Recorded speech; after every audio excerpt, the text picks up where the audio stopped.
Magandang hapon, ngayon pa araw ng Sabado, October 7, 2023. Narito po muli ang update sa lagay ng panahon.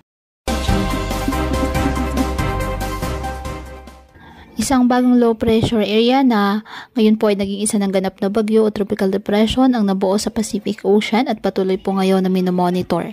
Sa ngayon, hindi ito nakikitang papasok ng ating PAR at posibleng tawirin ang Northern Mariana Islands sa susunod na linggo at inaasahang lalakas din ito bilang isang typhoon category habang papalihis ng bansa. Isa din ng low pressure area sa silangan ng Eastern Visayas ang nasa labas ng ating PAR.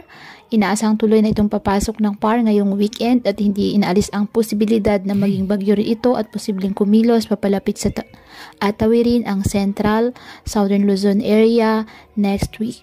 At ang susunod na pangalan ng bagyo na gagamitin ng Pag-asa ay Bagyong Kabayan.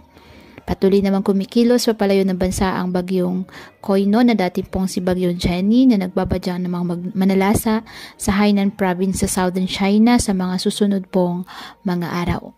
Ngayong araw, ang Metro Manila at nalalabing bahagi ng bansa, bahagyang maulap hanggang sa maulap na halangitan with isolated rain showers or thunderstorms dahil po sa habagat at localized thunderstorms.